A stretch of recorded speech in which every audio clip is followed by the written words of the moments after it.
আৰু এতিয়া বিজেপি অহাৰ পিছত এই বাগৰবোৰ নাইকিয়া হৈ গ'ল। যিমানবোৰ চাহ বাগিচাৰ ডাঙৰ ডাঙৰ বাগা নেতাবোৰ আছে এতিয়া বাঘৰ দৰে গৰিজিবলৈ তেওঁলোকৰ সাহস নাই। মেকুৰীৰ দৰে মেও মেও কৰি থাকে।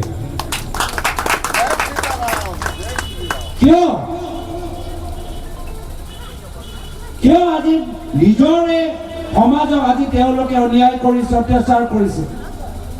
আমাৰ দিনতো ধৰ্ণা আৰু এতিয়া নিমাত, যাৰ ফলত কি হৈছে যেতিয়া বাগানৰ মানুহৰ কণ্ঠ দুৰ্বল কৰা যায়, বাগানৰ সমস্যাবোৰ ঠেলি দিবলৈ, কাষত ৰাখিবলৈ, আঁতৰাই ৰাখিবলৈ এটা সুবিধা চৰকাৰে পাই যায়। আৰু সেইটোৱে হৈছে এটা প্ৰতিশ্ৰুতি এইখন চৰকাৰ ৰাখিব পৰা নাই।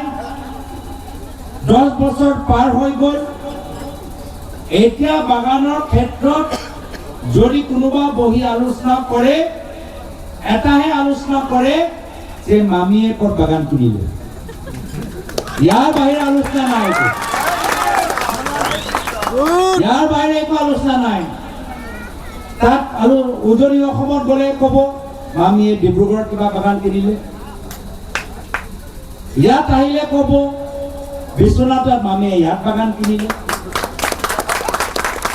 বিহালীত সেইদিনা মই যেতিয়া আহিছিলো তেতিয়া ক'ব আগৰ বিধায়কৰ ইয়াত কিবা আছে, তাত কিবা আছে। এয়া হ'ল একমাত্ৰ এটাই আলোচনা।